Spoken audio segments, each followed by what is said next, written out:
What is up, guys? It's Hoodie from Hoodie Plays, and today I am bringing you some deck lists from Gen Con this past weekend, courtesy of the Upper Deck live stream. The Upper Deck does a stream every once in a while where they go over the current ongoings of the format or the game itself, like where production's at, like reveals and stuff like that. It's super cool. I'll leave a link to that in the description. You can definitely go over there, and I recommend you do, because I'm not going to show you all the decks today. I'm only going to be showing you a couple of them, and they go into, I mean, they're the developers, they go into even better detail than I do, so shout outs to these guys. And also shout outs to Bobby, who if you're watching this, Bobby, thank you for everything you've done for Neopets. He is going to be leaving. Not sure exactly why or if it's permanent, but he said something about it is he's potentially still going to be working with like Neopets in some way or helping the game in some way. So I really hope he does end up being able to help in some capacity, but I also hope that he's able to get everything he needs to get done as far as himself. I hope he's just doing good, and I also hope the game does good, so you know, maybe we can hit the best of both worlds. But yeah, so I'm going to be showing you guys 3 of the deck lists from Gen Con, which was the big event in Indianapolis this past weekend. It is a giant convention. I do hope to be going next year, whether Neopets is back there or not. It's just a great event, and Neopets being there is just icing on the top of the cake, you know. So I do think the event went well from all I heard that went, and some of these decks are really cool. And as someone who is still new to the game with me, it's really interesting to learn about this game, because it's definitely different, and the deck building strategies are definitely different than what we use in like Pokemon. If you've seen my other content, you know I do a lot of Pokemon stuff. But yeah, so I'll kind of talk through those as we go through. But yeah, I always think the best way to get better is to look at someone that's really good, and see what they're doing first of all, and then ask why they're doing what they're doing. And so I think the best way to do that is just, I mean, there's not a ton of Neopets events, so this is probably the biggest one. It's probably good to look at what these guys are doing. However, at the end of the video, I will be going over the new ban list. And so you will see that a lot of these cards that we're seeing today cannot be played anymore. So, or the decks cannot be played in the same capacity, however. Okay. And this first list that I'll be showing you guys is a Ghost Darrigan deck from Kelsey Carter. And this is definitely my favorite list, like from the tournament. It is very different than the other list that we'll see. Obviously, it's not Labre. If you know, then you'll know what to expect in the next 2 lists. But it is not Labre, which in itself is just cool. But also, there's just a lot of like synergies in this that is like, right now the Neopets BattleDome trading card game is an incredibly control-based format. But this is just all gas, and I think it can struggle because of that. There's a couple things that you have to do, like the Darrigan synergies, needing the double discard and stuff like that can end up being hard.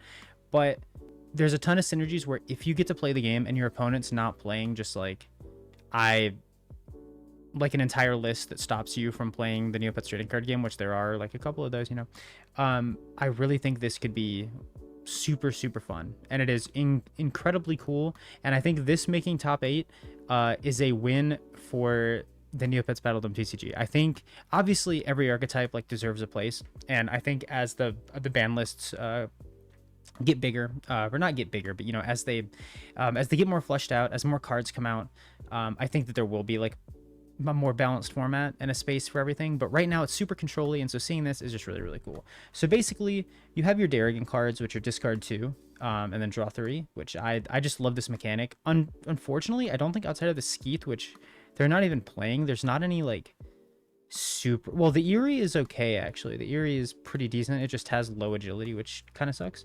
The Darrigan cards don't have a lot, or like they don't have really high numbers, because their ability with the consistency of the draw is just so good. But you have a million cards in here that benefit from that. So you have the Ghidorah, obviously, which is like the first thing, which just, when this card is sent from your inventory to the discard, you can play it. So and Ghidorah is one of the best cards in the the game. So it's very nice to get that.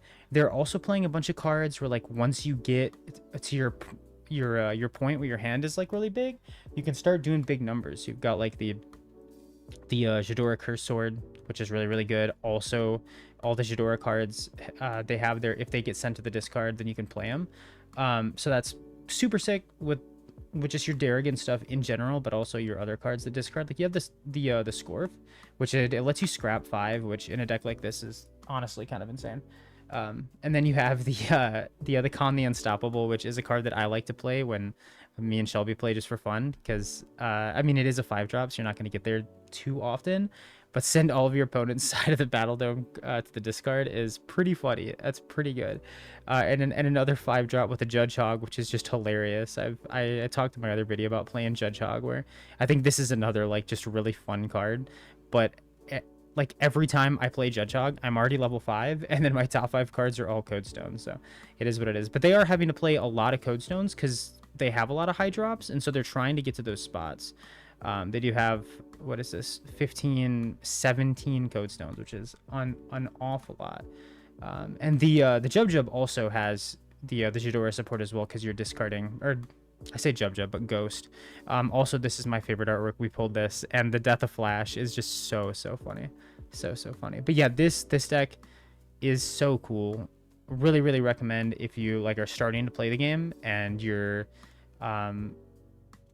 just trying to find a fun deck to like get started with. I would definitely look at something like this. Like Darrigan cards without the control with them are very cool. And now, don't get me wrong, I'm not a control hater, but it's just nice to see something off meta, you know. So yeah, shout outs to them. So the next list that I will be showing will be the second place Solitaire Labre deck.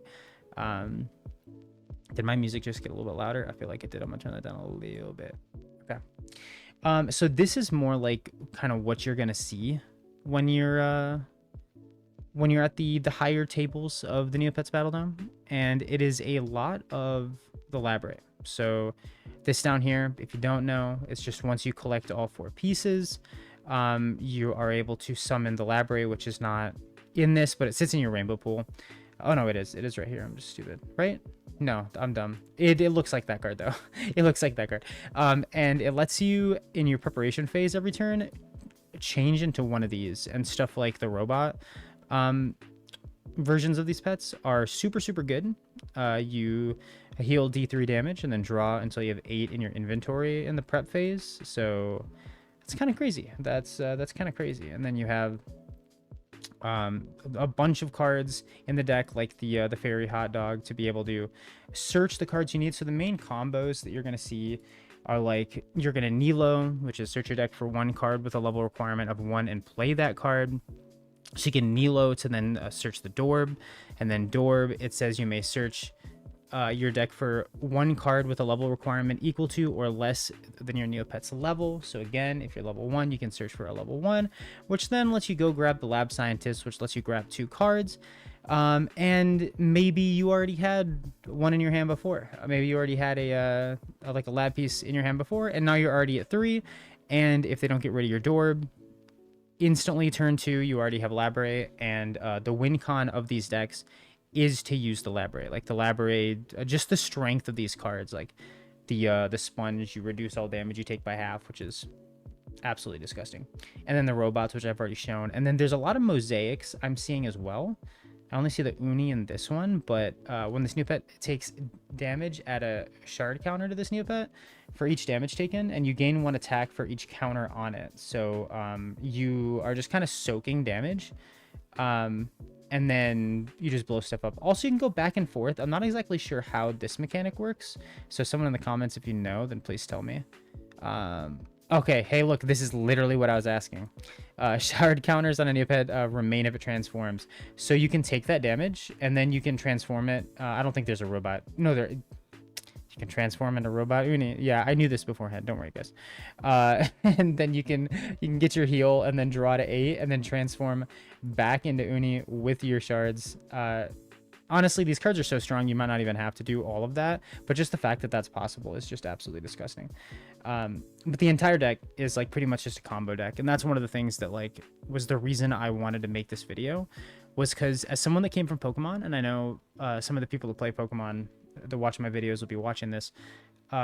This game is not that much of a draw game. It is much more of a combo and search game. There are so many combos like the Nilo Dorb to like just, you know, play your deck face up, like stuff like that.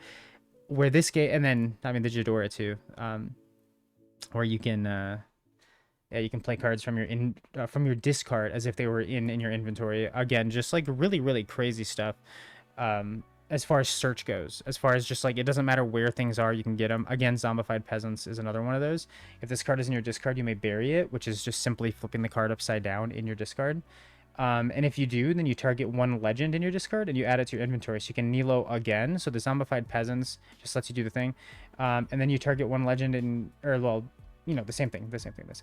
And then you end up with 2 buried cards. But this card also was getting a lot of play because if you are able to get into the Gnuthor, I'm sorry if I'm like butchering any of these names, that can easily get you your Darrigan stuff as well. But then you also have your control side of these as well with the Tax Beast. Your opponent discards a card and then you draw one, which is, I mean, that is a 1-drop. Like that is a really really good card.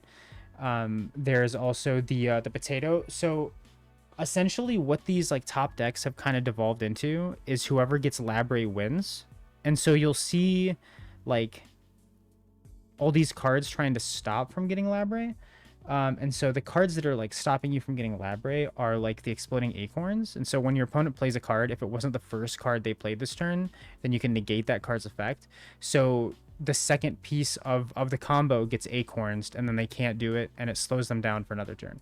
And Potato is just whenever they play one of their level 1 cards, you can negate it, but then they get to draw one, which I mean is also fine. And then Food are like free plays. You can play them whenever. I say free plays, you still need the level requirement, but there's no level requirement on Acorns or the Potatoes. You can play them literally whenever. So basically, you're trying to do the thing, you know, get the Labre, and you're trying to stop them from getting the Labre. And if you can, in theory, get your Labre first, and then you can use this Lord Darrigan card on your opponent, it can really, really make it hard for your opponent to be able to find the pieces they need. Although there is still the Dorb once it gets into play, but we'll talk about that a little bit later. But basically, you can play Pant Devil to kind of stop the Dorb thing from going on. But you also have the Vera. Wait, no, that's not the card I thought it was. Are they playing the Vera? Is obviously a super good card, but yeah, the 3 also another really good control thing. Once you are able to get to 3, you can either void a card from their inventory if they didn't play one of their combo pieces last turn, or there's something they need, or you can play a legend from yours, or you can just draw 3. Literally all of those outcomes are really good for you. So it ends up being pretty solid. The Boris is another good combo piece. You can target 1 legend in your discard with a requirement of 1. Again, a ton of your combo pieces. And if your Neopet is level 4, then you get to target any number of cards in your discard and do all those things. So, you know, if you get Pan Deviled or like stuff, you can get around it with some cool stuff there. But this is the second place list. They did a real good job of playing control and trying to hit their stuff before their opponent did. Is pretty much what they were trying to do. But the deck that won, I think, just did that a little bit better, because again, I was talking about the Pant Devil. They do play, that's Pant Devil's evil twin, which is good for you because this gets your own door back if it gets Pant Deviled, but you also play your own Pant Devil, so you're able to discard their door. It still plays the Potato and the Acorns, but it also plays the Fishberry, which is really cool. Because it has the normal berry text where you can void any number of berries in your inventory and then target 1 card from either player's discard and place that card on the bottom of its owner's deck. And then for each berry voided this way, repeat this effect. And so that's really cool because you can insta-play this as soon as they send one of their guys that they need in their discard. You can instantly play this to then put, like, say they discard their Jadora, you can then Fishberry their Jadora to the bottom of their deck. You can also use it for your own, like, to help yourself in some really like interesting ways, but most of the time you're just going to be voiding the Jadora or the other combo cards that they are trying to discard. Or not, I said voiding. You're not going to be voiding them. You're going to be putting them on the bottom of their deck, so they have to redo the search the next turn. We do still see that same like Darrigan Orb, and then Zombie Peasants, and then Nilo, and then 2 Lab Scientists, and then the Hadric, and then the the Alton, like all that stuff. But we see the Conquerberry when your opponent activates this card, or I'm sorry, when your opponent activates the effect of their Neopet, you may play this card. And it's basically just a 1 damage every time that you conquer, or you can void another conquer and do 2 damage, or void the Fishberry and do 3. But it's just a nice little just bonk on the head. Also gives you an opportunity to do the Fishberry multiple times. But yeah, it's a pretty good combination there. You also, so the only card in this deck that I didn't understand why it was in here, this person just has like a bigger brain than I do, is that when this card is revealed from your deck, you may play this card, place 1 card from your inventory to the top of your deck, then your Neopet heals to. The heal to is really good, but my question is, because it's just like a tempo. I mean, it's a 2, but it's just like a tempo that it doesn't count as a play for the turn, which is always good. And you get you get to place your 1 card from your inventory to the top of your deck, which is like, it's like okay, I think, because you can do some discards. But sorry, the thing that I'm confused about is revealing it. Like, do you have, because searching and revealing should be different. What does Mr. Scary do? Oh yeah, that's the, if you have no cards in hand, you can play it for free. And then search your deck for 1 with a level card. Yeah. I mean, this is just a really good consistency card. If you're, again, this is like anti-control. If they're just like, if they're hand locking you, if they're just being super cringe and you, like you got acorned, and then they hit you with a tax beast, or they 3'd you and now you have nothing left in your hand, you are able to play Mr. Scary off the top and just search out anything you need. But again, revealing is what I may just like misunderstand the reveal text as well, because I thought that reveal meant that, because in Pokemon you have to flip the cards over from the top of your deck. It's a separate mechanic, but maybe it's just if you just, you know, take it from your deck, then that is counting as revealing in this. I'm not sure, but yeah, so some super cool decks that are here. And yeah, the Labray definitely very, very dominant, but I really did like this Ghost Arrogant deck. But yeah, I'll put a link to all of these so that you can look at them yourself on the website. And also you should just have access to this website in general, because I think it's a little hard to find the deck resource part of the site. Like, you have to have an account first, and then you have to go to my decks, and it's just a little convoluted. So I'll put a link in the description so people can easily find it, which will be nice. But yeah, definitely go check these, go read the cards yourself, go figure out why people are playing the things that they're playing. However, we have our new set coming out on August 20th, so we are 9 days away. I'm still waiting for a couple more like reveals of the factions before I make my review of the factions and how good I think everything is, and like how cool I think everything is. They've done an awesome job so far. But we are going to have a ban list starting on that day, and that is this. We have a brand new ban list. So as we talked about with the combos with the Labray, this ban list is really, and also it's going to take into effect before the new set comes out. But this is really going to specifically target Labray. And I think it collaterals a couple other archetypes. Like, I think Darrigan control is something that is cool, but gets heavily collateraled because there's no way for Darrigan control to exist and at the same time, like, Labray not be crazy. But as you see here, we're going down to 1 Dorb, and like going down to 1 Dorb is still like the 1 Dorb is like still going to be crazy. This card is just really, really good. The Lady Frostbite, which I don't think we saw in either of these 2 decks, which is kind of interesting that I guess people just don't like being frozen, but there's not a lot of like heal yet. I say heal, there's not a lot of cleanse yet. There's a couple, but it's like almost a dead card if your opponent just doesn't play like Lady Frostbite, so it creates kind of like a weird dynamic with the game. But yeah, Frostbite is now down to a 1, the Lab Scientist down to a 1, Boris down to a 1, Peasants down to a 1, which this one makes me really sad.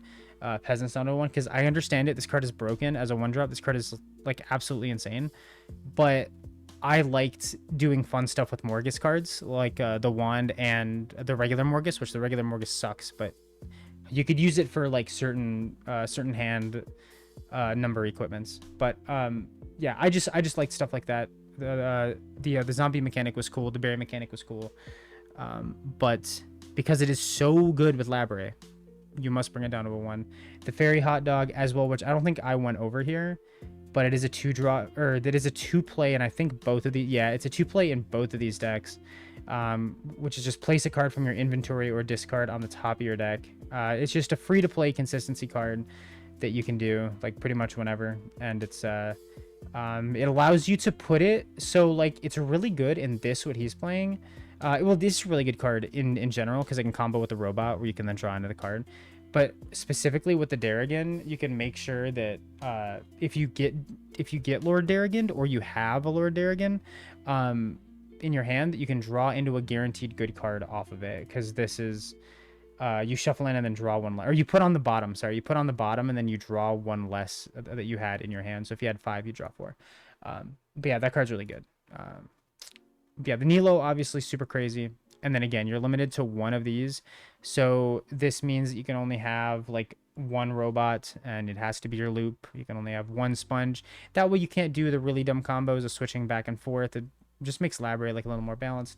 And then the spiders, which just like it just stop your opponent from drawing, and the giant spider web, which is the bane of my girlfriend's existence. I read this card when we opened our Mirrodel set, and I was like, this is the most broken thing I've ever seen in my life.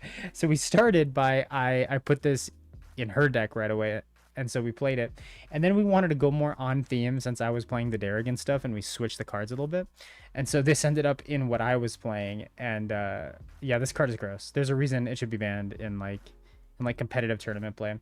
Also, again, like a reminder to everyone, if you're playing with your friends at home, if you're doing whatever, this game does not have a circuit or anything yet, if not ever. Like, you never know.